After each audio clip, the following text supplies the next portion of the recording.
आपने मंदिर बंद कर दिया, मस्जिद बंद कर दिया, गिरजाघर बंद कर दिया, चर्च बंद कर दिया, आपने स्कूल बंद कर दिए, बच्चों की पढ़ाई शिक्षा रोक दिया आपने। लेकिन आपको ठेके खोलने की बड़ी जल्दी हुई।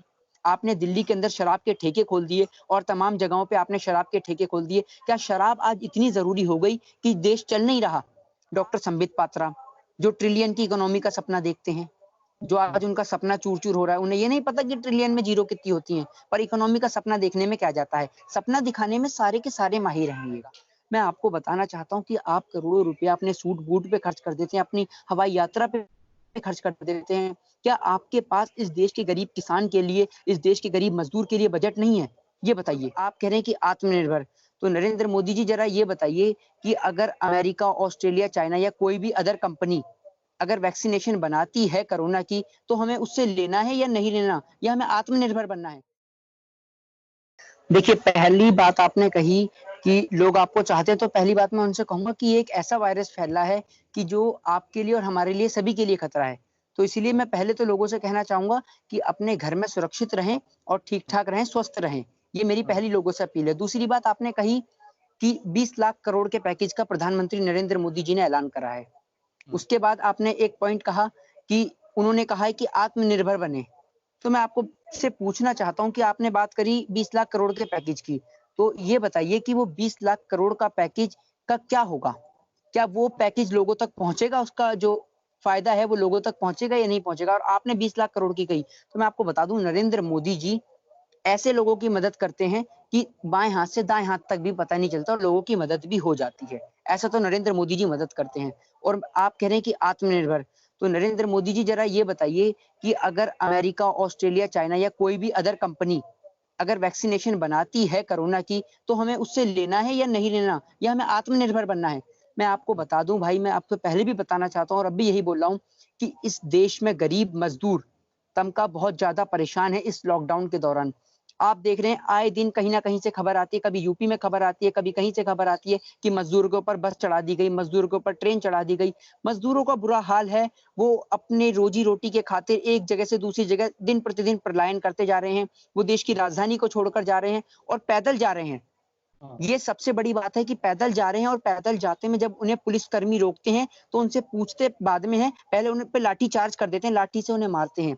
एक तो उनके ऊपर लॉकडाउन की मार, खाने की मार, ऊपर से लाठी की अलग से मार। हुँ।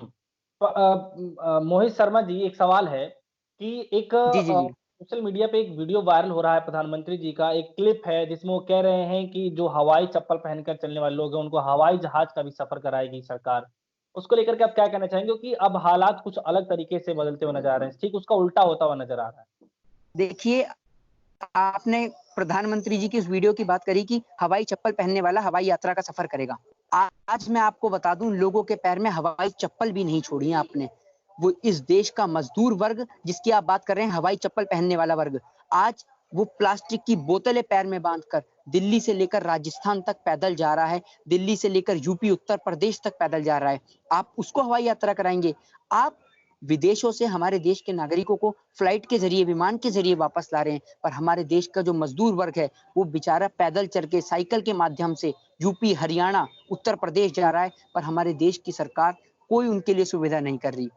और हमारे देश के माननीय वित्त मंत्री साहब, जो सिर्फ़ इस मौके पे भी राजनीति कर रही हैं, वो कह रही हैं कि कांग्रेस पार्टी राजनीति कर रही है, राहुल गांधी मज़दूरों से मिलके उनका समय व्यर्थ कर रहे हैं। अरे भैया, हमारे देश के माननीय गृह मंत्री साहब, जो इलेक्शन के दौरान घर-घर जाके पर्चे बाँटते थे, आज क्या होम मिनिस्टर साहब यूँ नहीं कह सकते कि जिस तरीके से हमने भाजपा जॉइन करने के लिए मिस्ड कॉल नंबर की सुविधा करी, आज हम मिस्ड कॉल नंबर की दोबारा सुविधा करते हैं और पूरे देश में कोई भी मज़दूर कहीं भी परेशान हो, तो इस नंबर पे कॉल लगाए, हम उसकी मदद करेंगे। लेकिन ये तो अभी भी इसमें राजनीति करने पे लगे हुए हैं। हम देश के माननीय प्रधानमंत्री श्री नरेंद्र दामोदर दास मोदी जी के साथ में इस बुरे वक़्त में, हम अपने देश के प्रधानमंत्री जी के साथ कंधे से कंधा मिला के खड़े हुए हैं। लेकिन बेशर्त बात ये है कि आप काम तो कीजिए, आप लोगों की मदद तो कीजिए। आप लोगों का बुरा हाल करने पे लग रहे हैं, आप उनकी मदद नहीं कर रहे हैं। आप एक बात बताइए, आपने मंदिर बंद कर दिया, मस्जिद बंद कर दिया, गिरजाघर बंद कर दिया, चर्च बंद कर दिया, आपने स्कूल बंद कर दिए, बच्चों की पढ़ाई शिक्षा रोक दिया आपने, लेकिन आपको ठेके खोलने की बड़ी जल्दी हुई। आपने दिल्ली के अंदर शराब के ठेके खोल दिए और तमाम जगहों पे आपने शराब के ठेके खोल दिए। क्या शराब आज इतनी ज़रूरी हो गई कि देश चल नहीं रहा? आप 3,000 करोड़ की सरदार पटेल की मूर्ति बनाते हैं, करोड़ों रुपया आप अपने हवाई यात्रा पे खर्च कर देते हैं, अपने सूट बूट पे खर्च कर देते हैं। तो क्या आपके पास आज इस देश की सरकार के पास इतना भी पैसा नहीं है कि इस देश की जनता को बिठाल के खिला सके, जो आपको ठेके खोलने की जरूरत पड़ गई? वहीं शर्मा जी एक एक ये भी सवाल उठा रहे हैं कि स्वदेशी को लेकर के कि अपना खुद का ब्रांड बनाइए, लोकल ही वोकल इस तरीके का नारा दे रहे हैं।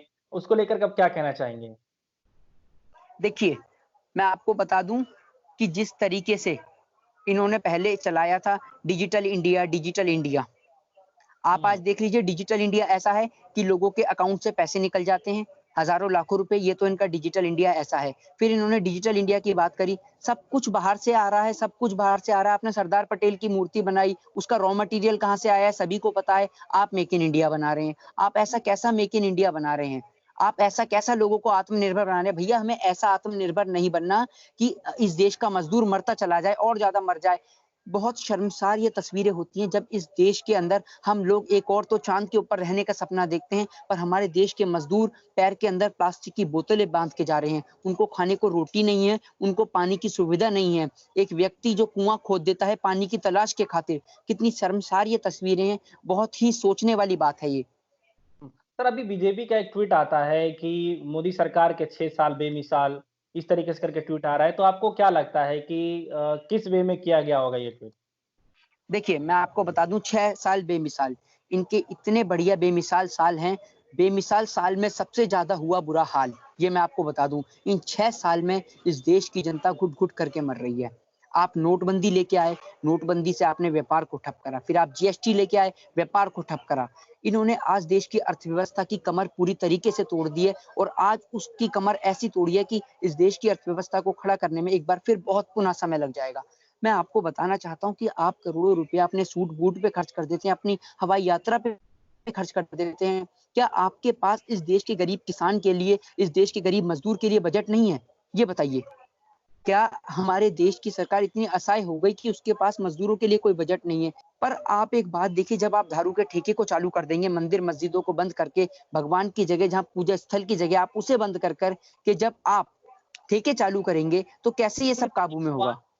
सवाल ये उठा रहे हैं, मैंने हर जगह से ये देखा है कि सवाल ये उठ रहा है अब कि जी।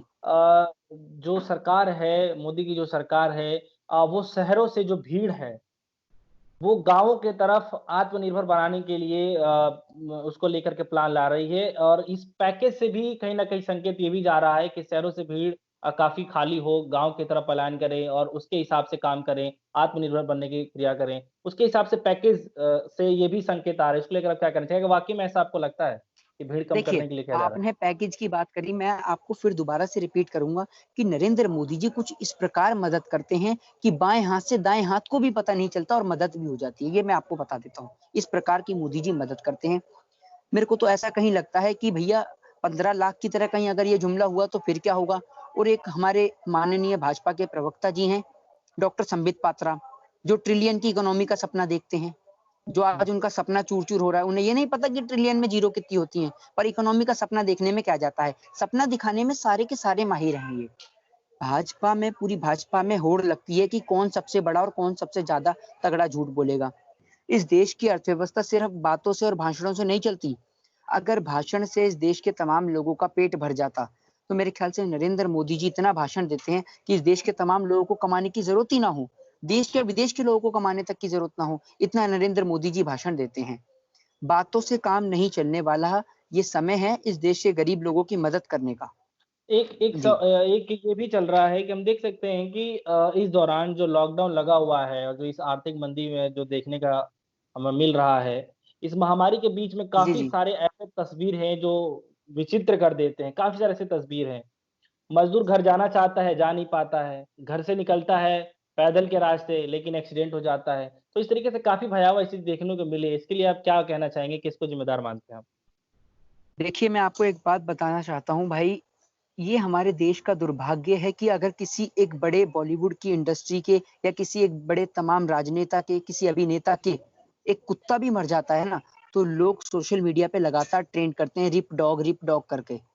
पर इस देश के मज़दूर मर जाते हैं, उनको लेकर ना इस देश के प्रधानमंत्री, ना इस देश के गृह मंत्री, कोई भी व्यक्ति ट्वीट तक नहीं करता। क्या इस देश के अंदर मजदूरों की जान कुत्तों से भी सस्ती है?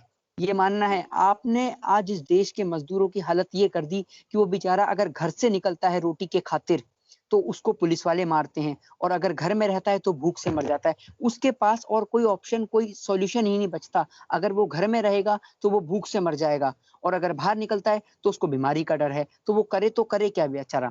और मैं आपको बताना चाहता हूँ, अभी 2 से 3 दिन पहले की घटना है कि जिस तरीके से एक पुलिसकर्मी, एक जेंट्स पुलिसकर्मी महिलाओं पर भी लाठीचार्ज करता है, महिलाओं को लाठी से मारता है, लाठी डंडे से मारता है। कितनी ये शर्मसार तस्वीरें हैं। एक और हम कोशिश कर रहे हैं चाँद तक पहुँचने की, और आज भी हमारे देश के अंदर इस तरीके की कुस्थितियाँ बनी हुई हैं। पहले हमें इन स्थितियों से निपटना होगा। और कहीं भी मैं आपसे पूछना चाहता हूँ, जहाँ-जहाँ मोदी सरकार की सरकार है, मैं उनसे पूछना चाहता हूँ, उनके तमाम एमएलए हैं, एमपी हैं, एक ऐसी आपने रसोई चलाई है उनके मंत्री के नाम से, उनके एमपी के नाम से, उनके एमएलए के नाम से, जिसमें उन्होंने कहा हो कि यहाँ पर दिन प्रतिदिन लोगों को खाना मुहैया कराया जाता है, खाना खिलाया जाता है। आप रेलवे के अंदर उन गरीब मजदूरों से टिकट ले रहे हैं, उन्हें खाना दे रहे हैं, तो आप सड़ा खाना दे रहे हैं। क्या इस देश की सरकार इतनी बेबस और लाचार हो गई कि मजदूरों को खिलाने के लिए उनके पास खाना नहीं है और उनसे ट्रेन की टिकट की वसूली की जाए? क्या इतनी असहाय हो चुकी है इस देश की सरकार? ठीक है। तो अभी हमारे साथ फिलहाल मोहित शर्मा जी जुड़े थे और लगातार ऐसे ही डीएस4 न्यूज़ पे रहा करके जो भी सच्चाई जी, होगी जी। देश के हित में, वो लगातार सच्चाई बताते रहेंगे और लगातार जी, जी।